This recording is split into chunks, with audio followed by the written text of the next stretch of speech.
Hello students, कैसे हैं आप सब। आशा करती हूँ आप अच्छे होंगे और अच्छे से अपनी पढ़ाई कर रहे होंगे। मैं मोनिका रावत आपका स्वागत करती हूँ आईसीटी वर्चुअल क्लासरूम देहरादून। बच्चों, जैसे कि आप जानते हैं, आज हम क्लास 8 का जो आपका चैप्टर है stars and the solar system उसको कंटिन्यू करेंगे। तो लास्ट लेक्चर में हमने देखा था कि फेजेस ऑफ मून क्या होते हैं। फिर हमने ये देखा था कि किस तरीके से जो आपका मून होता है यानी चंद्रमा होता है वो अपनी लाइट एमिट नहीं करता, यानी उसकी खुद की कोई भी प्रकाश नहीं होता, बल्कि वो किस तरीके से सूर्य के प्रकाश से परावर्तित होता है यानी रिफ्लेक्ट होता है। और उस कारण हमें ऐसा लगता है कि जो आपका चंद्रमा है वो उसका अपना खुद का प्रकाश है, जबकि वो किसके प्रकाश से रिफ्लेक्ट हो रहा है, आपके जो सूर्य है यानी सन है उसके प्रकाश। फिर हम ये समझ रहे थे कि आखिर क्यों और किस तरीके से जो आपके चंद्रमा है, ठीक है, चंद्रमा की जो कलाएं हैं यानी फेजेस है वो बनते हैं। उसका हम कॉन्सेप्ट समझ रहे थे कि किस तरीके से सनलाइट यानी सूर्य का प्रकाश इस तरीके से अलग अलग पोजीशन में, जब आपका जो मून है और अर्थ है यानी चंद्रमा और पृथ्वी अलग अलग पोजीशन में रहते हैं, किस तरीके से सनलाइट जो है मून पे पड़ती है, मून को रिफ्लेक्ट करती है, और अर्थ से यानी पृथ्वी से जो आपका चंद्रमा है उसकी अलग अलग शेप यानी अलग अलग आकार आपको देखने को मिलता है। तो लास्ट लेक्चर में हमने इसे समझ लिया था। इसको समझने के लिए हमने एक एक्टिविटी करी थी जिससे हमने इस कॉन्सेप्ट को समझा था। अब हम चलते हैं अपने आगे के टॉपिक के ऊपर,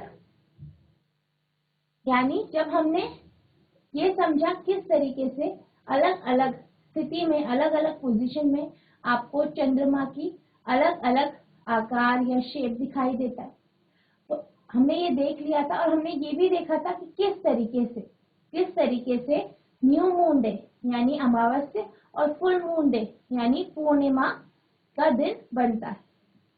तो उसकी पोजीशन को हम देखते हैं कि किस तरीके से हम जो आपका सूर्य है, सूर्य का प्रकाश जो है वो पृथ्वी और चंद्रमा पे किस पोजीशन में किस तरीके से पड़ता है। जो ये पोजीशंस है, इन पोजीशन का क्या रिलेशन होता है जिसके कारण हमें न्यू मून और फुल मून डे दिखाई देता है, यानी अमावस्या और पूर्णिमा का दिन दिखाई देता है। तो पहली जो आपकी ये इमेज है आप यहाँ पे देख सकते हैं। यहाँ पे आपको न्यू मून डे का बता रखा है कि न्यू मून डे जो होता है यानी अमावस्या का जो दिन होता है, उस दिन जो आपकी पृथ्वी और सूर्य और आपका जो चंद्रमा है उसकी स्थिति क्या होती है। तो जब जो आपका न्यू मून डे होता है यानी अमावस होती है, अमावस वाले दिन क्या होता है, जो आपका मून होता है यानी चंद्रमा होता है वो सूर्य और पृथ्वी के बीच में आ जाता है, सूर्य और पृथ्वी के बीच में आ जाता है। इस कारण पृथ्वी से आपका चंद्रमा, रात को चंद्रमा दिखाई नहीं देता है क्योंकि चंद्रमा आपका बीच में आ गया है। और आप जानते हैं सूर्य की रोशनी, यहाँ से सूर्य अपना प्रकाश दे रहा है यानी अपनी रोशनी दे रहा है, जिससे आपका चंद्रमा क्या होता है, रिफ्लेक्ट होता है। लेकिन जब चंद्रमा बीच में आ गया यानी मून जब बीच में आ गया, तो जो सनलाइट है वो उसके इस पोर्शन पे पड़ी, दूसरे पोर्शन पे नहीं पड़ी। और जो दूसरा पोर्शन था वही पृथ्वी की तरफ था, जिस कारण आपका न्यू मून डे के दिन यानी अमावस के दिन आपको चंद्रमा नहीं दिखाई देता। वही हम बात करें पूर्णिमा की या फुल मून डे की, तो जो आपका फुल मून डे होता है, इस स्थिति में जो पृथ्वी होती है वो सूर्य और चंद्रमा के बीच में आ जाती है, यानी जो आपकी अर्थ है वो सन और मून के बीच में आ जाती है। तो इसमें क्या होता है, जो सन, आप जानते हैं सूर्य का प्रकाश जब मून पे पड़ता है तो आपको मून का वो हिस्सा चमकता है पृथ्वी से। तो जैसे ही सन और मून के बीच में पृथ्वी आई, सनलाइट है वो आपकी पृथ्वी पे भी पड़ रही है और मून पे भी पड़ रही है, यानी चंद्रमा पे भी पड़ रही है, और चंद्रमा के उस हिस्से पे पड़ रही है जो पृथ्वी की तरफ है, जिस कारण चंद्रमा पूरा दिखाई देता है पृथ्वी। यानी अमावस की रात को आपको जो चंद्रमा है वो पृथ्वी से पूरा एक डिस्क की तरह, ठीक है, एक डिस्क, एक प्लेट की तरह दिखाई देता है। तो जो ये पोजीशंस होती हैं, यानी जब हम फुल मून डे की बात करते हैं तो हम ये कहते हैं कि पृथ्वी चंद्रमा और सूर्य के बीच में आ जाए, और जब हम न्यू मून डे यानी अमावस की रात की बात करते हैं तो अमावस के लिए हम ये कहते हैं कि जो आपका चंद्रमा है वो पृथ्वी और सूर्य के बीच में आए। तो इस तरीके से जो आपका न्यू मून डे है, यानी जो आपकी अमावस है, और फुल मून डे यानी पूर्णिमा है, इस तरीके से ये दोनों परिघटनाएं घटित होती है।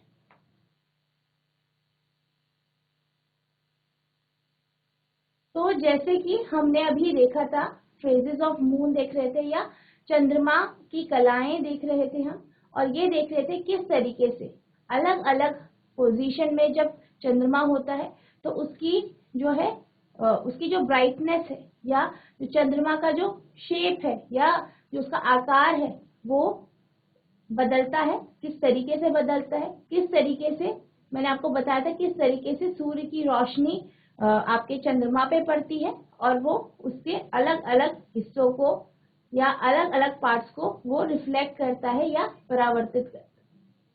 तो उसको हम इस तरीके से देख सकते हैं। ये आपको पूरे एक महीने या एक पूरे माह का आपको जो चंद्रमा है उसका आकार आपको दिखाई दिया है या दिखाया गया है। ये आप देख सकते हैं यहाँ पे, ये पूर्णिमा है, या पूर्णिमा का जो दिन होता है उस दिन आपको चांद कुछ इस तरीके से दिखाई देता है, और अगर हम अमावस की बात करें तो कुछ इस तरीके से दिखाई देता है। तो इस तरीके से धीरे धीरे करके, जैसे यहाँ पूर्णिमा है, पूर्णिमा से आपका जो चांद है वो थोड़ा थोड़ा करके क्या होता है, छोटा होता जाता है, धीरे धीरे करके छोटा होता जाता है। फिर 15 दिन बाद क्या होता है, पूरा चांद आपको दिखाई ही नहीं देता, यानी चंद्रमा का कोई भी भाग आपको नहीं दिखाई देता, और आप कहते हैं कि आप कौन सा दिन आ गया, अमावस का दिन है। फिर इसके बाद 15 दिन तक, ठीक है, 15 दिन के फिर साइकिल चलती है, और इसमें चंद्रमा धीरे धीरे करके बढ़ता जाता है, और एक पोजीशन ऐसी आती है 15 दिन बाद जब चंद्रमा पूर्ण रूप से दिखाई देता है, या मून पूरा दिखाई देता है, उस दिन को हम पूर्णिमा कहते हैं। तो इस तरीके से आपका चंद्रमा का जो शेप है यानी आकार है वो बदलता रहता है दिन प्रतिदिन, और जो ये पूरी साइकिल होती है ये आपकी 29 दिन से थोड़े ज्यादा दिन की होती है, यानी लगभग 1 महीने की ये पूरी साइकिल होती है या चक्र होता है। अब हम जब चंद्रमा के बारे में पढ़ रहे थे, फेजेस ऑफ मून पढ़ा हमने, तो हम अब ये समझते हैं कि जो आपका चंद्रमा होता है, आप जानते हैं कि जो आपका चंद्रमा है, ठीक है, ये क्या है, एक उपग्रह है यानी सैटेलाइट, और ये आपकी जो पृथ्वी है उसके चारों तरफ घूम रहा है, ठीक है, आप देख सकते हैं पृथ्वी के चारों तरफ ये घूम रहा है। इसके अलावा ये अपनी ही एक्सिस पे भी घूमता है, यानी ये अपनी एक्सिस पे घूर्णन करता है। आप यहाँ पे देख सकते हैं कि जो आपको ये चंद्रमा दिख रहा है ये अपनी ही एक्सिस में आपको घूमता हुआ दिखाई दे रहा है, साथ में पृथ्वी के चारों तरफ आपको घूमता हुआ भी दिखाई दे। तो हम ये कह सकते हैं जो आपका चंद्रमा होता है वो the moon complete one rotation on its axis as it complete one revolution around the earth. तो हम ये जानते हैं कि जो आपका चंद्रमा है वो अपनी एक्सिस में रोटेट कर रहा है यानी घूर्णन कर रहा है, और वो पृथ्वी की को मतलब उसका परिक्रमा कर रहा है, इसके चारों तरफ भी घूम रहा है, इसकी ये क्या कर रहा है, रोटेशन कर रहा है और रेवोल्यूशन कर रहा है। ये कहा गया है या ये देखा गया है कि जो चंद्रमा है वो अपने एक रोटेशन में, ठीक है, एक रोटेशन में एक रेवोल्यूशन, मतलब पृथ्वी के चारों तरफ एक रेवोल्यूशन को कंप्लीट करता है। यानी जब वो एक रोटेशन करता है, यानी क्या करता है, अपनी एक्सेस में वो घूर्णन करता है, ठीक है, एक घूर्णन कंप्लीट करता है, उसी टाइम पे वो पृथ्वी के चारों तरफ भी घूम लेता है। यानी the moon complete one rotation on its axis as it complete one revolution around the earth. यानी चंद्रमा पृथ्वी की एक परिक्रमा पूरी करने में अपने अक्ष पर एक घूर्णन पूरा करता है। यानी जो चंद्रमा है वो जब पृथ्वी के चारों तरफ घूमता है उतने टाइम में वो अपनी एक्सिस पे, अपने अक्ष पे भी घूर्णन करता है। यानी उसका जो वन रोटेशन होता है वो वन रेवोल्यूशन, पृथ्वी के अराउंड वन रेवोल्यूशन के बराबर हो जाता है।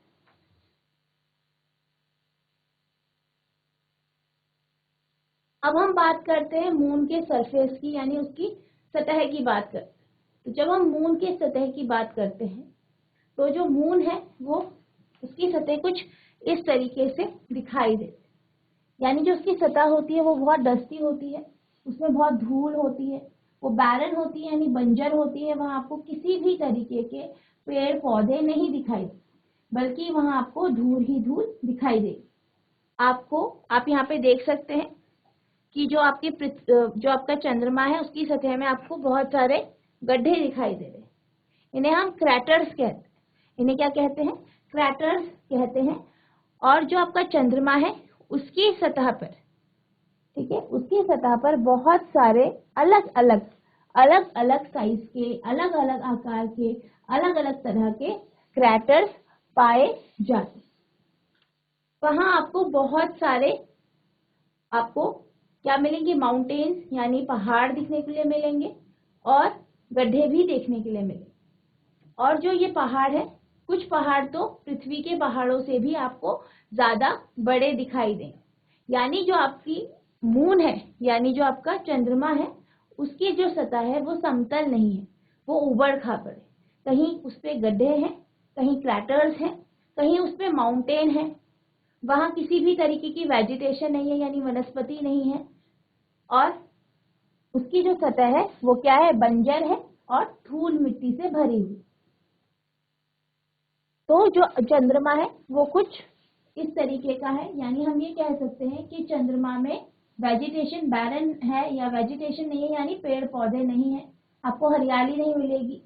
और यहाँ पे आपको किसी भी तरीके का वातावरण या एटमॉस्फेयर भी देखने को नहीं मिले। तो जो आपका मून है वो the moon surface is a dusty barren. जो आपकी मून की सरफेस है यानी चंद्रमा की जो सरफेस है, सतह है, वो कैसी है? डस्टी है, धूल मिट्टी भरी है और बैरन है यानी बंजर है। बैरन मतलब बंजर। बंजर यानी कि जो इसकी सतह है इस पे किसी भी तरीके की वनस्पति आपको नहीं मिलती है, किसी भी तरीके के पेड़ पौधे आपको यहाँ पे देखने को नहीं मिलते। There are many craters of different size. इसकी सतह पे बहुत सारे क्रैटर्स है, बहुत सारे गड्ढे हैं जो कि अलग अलग साइज के, अलग अलग आकार के हैं। It also has a large number of steves.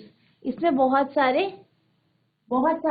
क्या है? स्टीव है, बहुत सारी संख्या की स्टीव है। और क्या है? हाई माउंटेन्स यानी बहुत ऊंचे ऊंचे पहाड़ भी हैं। Some of these are as high as the highest mountain of the earth. यानी कुछ पहाड़ तो इतने ऊंचे हैं जितने आपके जो पृथ्वी में सबसे ऊंचा पहाड़ है उससे भी ज्यादा ऊंचे पहाड़ आपको चंद्रमा की सतह पर मिल जाएंगे। और जो आपका चंद्रमा है उस पे एटमॉस्फेयर नहीं है, यानी उसका कोई वातावरण नहीं है। और उसमें वातावरण नहीं है, एटमॉस्फेयर नहीं है, और वहां पानी नहीं है। तो आप ये समझ सकते हैं जब वहां एटमॉस्फेयर नहीं है, ठीक है, और वहां पानी नहीं है, एटमॉस्फेयर भी नहीं है, पानी भी नहीं है, इसका मतलब है कि वहां लाइफ एग्जिस्ट नहीं कर सकती, यानी जीवन नहीं हो सकता है। या हम ये कह सकते हैं यही वो कारण है जिस कारण हम ये कह सकते हैं कि जो मून की सतह है, ठीक है, जो चंद्रमा की सतह है वो कैसी है? बंजर है, क्योंकि वहां एटमॉस्फेयर नहीं है, पानी नहीं है। तो जब पानी नहीं है, एटमॉस्फेयर नहीं है, तो फिर वहां जीवन नहीं हो सकता, या फिर वनस्पति, पेड़ पौधे और जानवर नहीं हो सकते। तो इसी कारण जो आपका मून है वो क्या है? बंजर है, उसकी सतह कैसी है? बंजर है।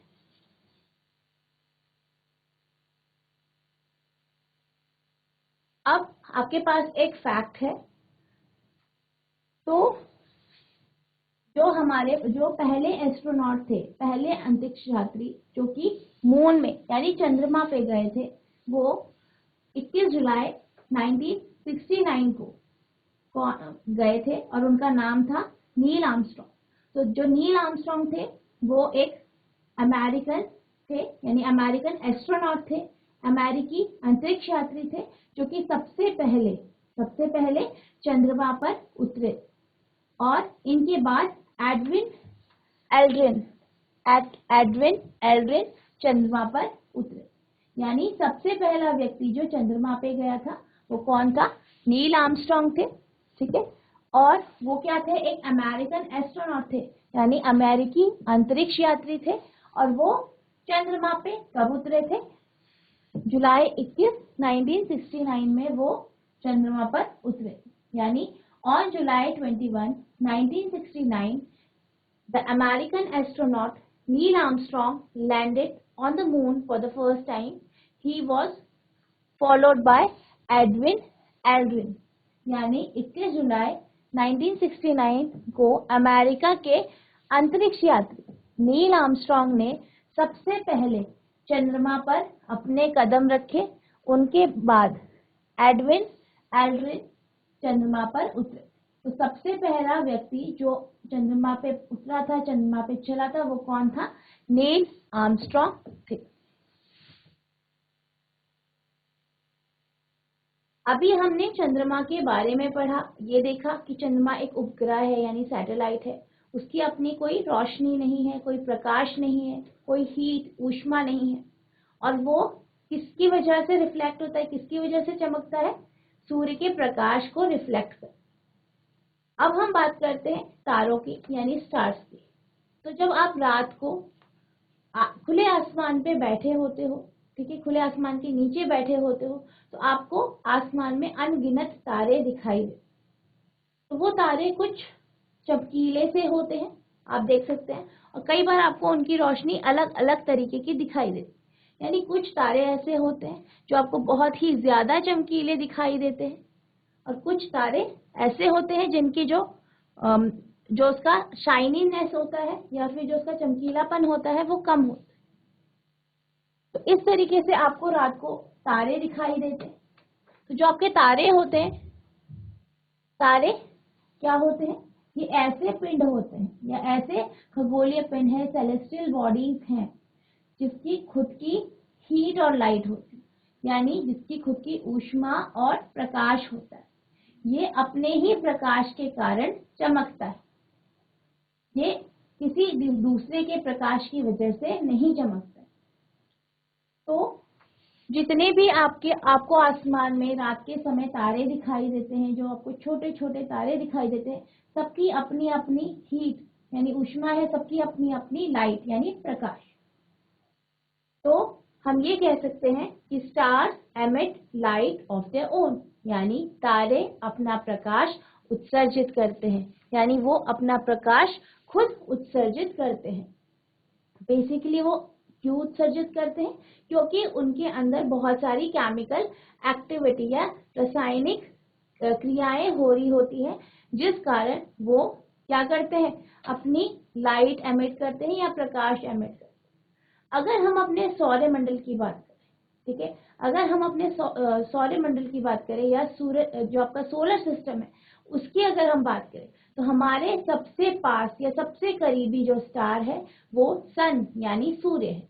तो सूर्य भी एक स्टार है यानी एक तारा है, ठीक है। सूर्य क्या है? एक तारा है। आप जानते हैं सूर्य एक तारा है, उसकी खुद की हीट है, खुद की लाइट है, उसके अंदर अनेकों क्रियाएं, अनेकों रासायनिक क्रियाएं हो रही है, ठीक है।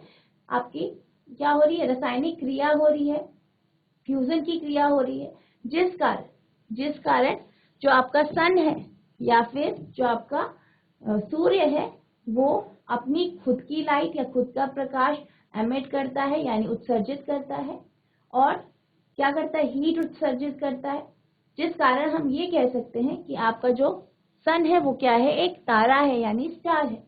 The sun is also a star, यानी सूर्य भी एक तारा है। अगर हम बात करें सन की, आप ये सोच सकते हैं कि आपको दिन में सन दिखाई देता है, यानी सूर्य दिखाई देता है।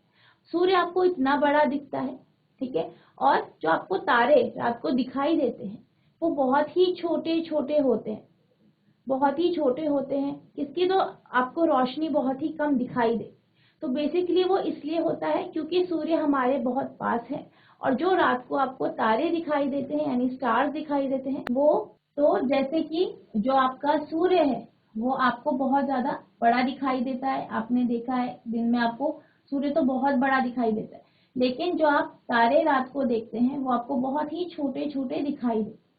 तो बेसिकली वो आपको छोटे छोटे इसलिए दिखाई देते हैं क्योंकि वो आपसे बहुत ही ज्यादा दूरी पे स्थित है, जबकि सूर्य आपके पास है। इसी कारण जो आपके वो जो स्टार्स होते हैं वो आपको बहुत छोटे छोटे और बिंदु की तरह या पॉइंट की तरह आपको दिखाई देते। The stars are millions of times farther away than sun. यानी जो आपके स्टार्स हैं, तारे हैं, वो बहुत लाखों गुना आपसे या सूर्य से दूर है, जिस कारण therefore the stars appear to us like points. इसी कारण हमें जो तारे हैं वो पॉइंट की तरह दिखाई देते हैं, यानी बिंदु की तरह दिखाई देते हैं। तारे सूर्य की तुलना में लाखों अधिक दूरी पे है या दूर है। इसीलिए तारे हमें बिंदु जैसे प्रतीत होते हैं, क्योंकि हम जो तारे हैं वो बहुत ही ज्यादा दूरी पे है, बहुत ही दूरी पे है, जिस कारण हमें वो बिंदु की तरह दिखते हैं। जबकि जो सूर्य है वो हमारे पास है, यानी हमारी पृथ्वी के निकट है, जिस कारण हमें वो कैसा दिखता है, बड़ा एक गोल आकार का दिखाई देता है। अगर हम दिन की बात करें तो आप ये कहेंगे कि आपको दिन में सिर्फ सूर्य दिखाई देता है, और अगर हम रात की बात करें तो आप कहेंगे कि आपको रात को चंद्रमा दिखाई देता है, तारे दिखाई देते हैं। तो बेसिकली जो तारे होते हैं वो आपके दिन में भी आसमान में आपको दिखाई दे सकते हैं, या वो दिन में भी आसमान में होते हैं, लेकिन जो सूर्य का प्रकाश इतना अधिक होता है कि आपको वो तारे दिखाई ही नहीं देते। उसके ब्राइटनेस के कारण, उसके तीव्र प्रकाश के कारण, यानी सूर्य के तीव्र प्रकाश के कारण आपको सारे तारे दिखाई नहीं देते, और आपको ऐसा लगता है कि दिन में तारे नहीं होते बल्कि सिर्फ एक सूर्य ही आपको आसमान में दिखाई देते। The stars are present in the sky during the daytime also. यानी दिन के समय भी आकाश में तारे होते हैं। However, they are not visible then because of the bright sunlight. तथापि उस समय सूर्य के तीव्र प्रकाश के कारण, किसके कारण, सूर्य के तीव्र प्रकाश के कारण, यानी ब्राइटनेस ऑफ सनलाइट की ब्राइटनेस के कारण आपको तारे दिखाई नहीं देते। तो जो आपकी सूर्य का प्रकाश है वो बहुत ज्यादा होता है, यही वो कारण है जिस कारण आपको जो आपके स्टार्स हैं यानी तारे हैं उनकी रोशनी आपको दिखाई नहीं देती है, और आपको ऐसा लगता है कि दिन में तारे आपके आसमान में नहीं। The stars appear to move from east to west. हमें जो स्टार्स हैं यानी तारे हैं वो हमें ईस्ट से वेस्ट की तरफ जाते हुए दिखाई दे। यानी जब शाम होती है, शाम के टाइम जैसे जैसे रात होने लग जाती, जो आपके तारे होते हैं वो ईस्ट से आपको उगते हुए दिखते हैं, और सुबह के टाइम यानी जैसे जैसे सूर्य उगता है वैसे वैसे आपको तारे डूबते हुए दिखाई देते हैं, और किस तरफ, वेस्ट की तरफ। यानी the stars appear to move from east to west. तारे पूर्व से पश्चिम की ओर गमन करते प्रतीत होते हैं। A star which rises in east in the evening, set in the west in the early morning. यानी कोई तारा जो सूर्यास्त होने से पूर्व ही उदय होता है, सामान्यतः सूर्य उदय से पहले ही पश्चिम में अस्त हो जाता है।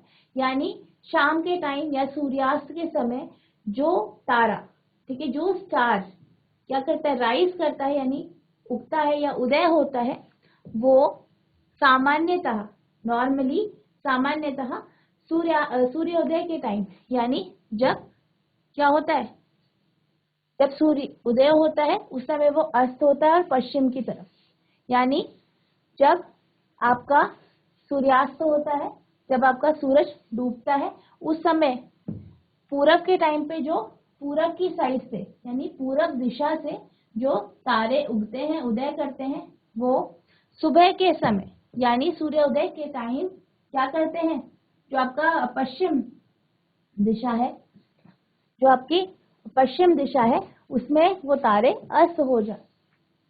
तो बेसिकली ये हमें इसलिए इसके कारण ये है कि आपको इसी कारण आपको क्या दिखाई देता है कि तारे आपको ईस्ट से उगते हुए दिखते हैं और सुबह के टाइम वेस्ट में डूबते हुए। और बेसिकली ये आपको इसलिए दिखाई देता है क्योंकि आपने ये पढ़ा होगा कि जो आपका पृथ्वी है, पृथ्वी अपनी एक्सिस पे घूम रही है यानी घूर्णन कर रही है। तो जो उसका घूर्णन है उसी के कारण आपको जो आपका जो स्टार है, जो आपके स्टार है यानी तारे हैं, आपको ऐसे लगता है कि वो ईस्ट से उग रहे हैं और वेस्ट में डूब रहे हैं। अब जब हम स्टार्स की बात कर रहे थे, सूर्य की बात कर रहे थे, तो अब हम सूर्य की हमारे ग्रह से दूरी की बात करते हैं, यानी हमसे सूरज कितनी दूरी पे। तो जब हम सूर्य की बात करते हैं, सूर्य हमसे 15 करोड़ किलोमीटर की दूरी पे है, ठीक है, 15 करोड़ की किलोमीटर की दूरी पे है, यानी 150 मिलियन किलोमीटर की दूरी पे।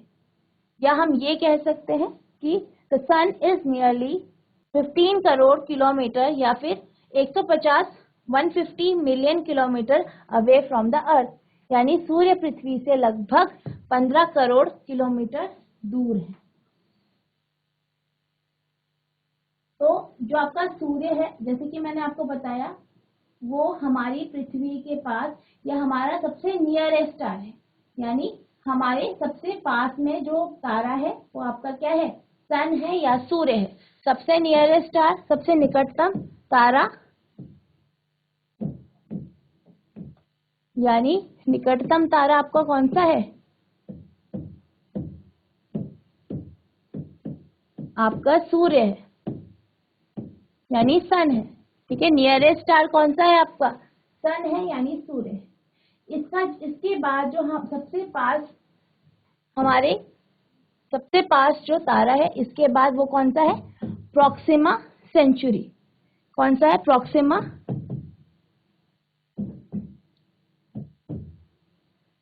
सेंचुरी।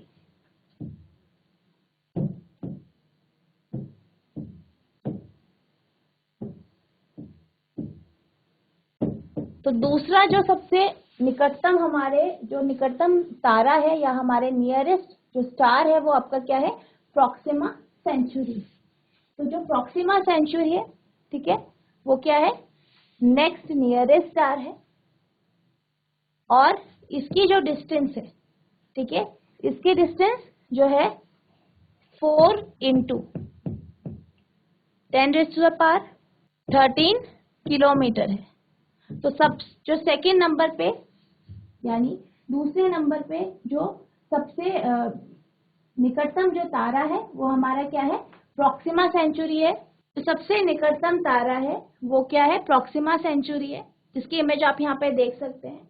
और सूर्य के बाद जो हमारे सबसे निकटतम तारा है वो कौन सा है, प्रॉक्सिमा सेंचुरी, यानी पहला सूर्य के बाद सबसे निकटतम तारा जो है वो प्रॉक्सिमा सेंचुरी है, यानी सबसे पास आपका पहला सूर्य है, फिर आपका प्रॉक्सिमा सेंचुरी है। और उसकी इमेज आप यहाँ पे देख सकते हैं, ये आपकी प्रॉक्सिमा सेंचुरी की इमेज है। तो जैसे कि हमने अभी देखा कि सूर्य हमसे कितनी दूरी पे है, और फिर उसके बाद हमने सेकेंड नियरेस्ट स्टार यानी दूसरा निकटतम तारा देखा, जो कि उसकी हमने दूरी देखी। तो हमने ये देखा कि ये दोनों ही तारे यानी सन और प्रॉक्सिमा सेंचुरी, जो सन और प्रॉक्सिमा सेंचुरी है यानी सूर्य और प्रॉक्सिमा सेंचुरी है, ये दोनों हमसे काफी दूरी पे। इसी तरीके से जितने भी आपको तारे आसमान में या स्काई पे, आकाश में आपको दिखाई देते हैं, वो भी बहुत ज्यादा दूर है। तो उसे आप किलोमीटर्स में नाप नहीं सकते। किलोमीटर्स उसके लिए बहुत ही कम यूनिट हो जाएगी, बहुत छोटी यूनिट हो जाएगी। तो इसको नापने के लिए हम, यानी जो लार्ज डिस्टेंसेस है, इतने लार्ज डिस्टेंसेस को, इतनी अधिक दूरियों को नापने के लिए हम दूसरी यूनिट का यूज करते हैं, जिसे हम लाइट ईयर कहते हैं, यानी प्रकाश वर्ष जिसे कहते हैं। तो some stars are even farther away, यानी कुछ जो तारे होते हैं वो क्या होते हैं, बहुत ज्यादा दूरी पे होते हैं हमसे। Such large distances are express in another unit known as light year.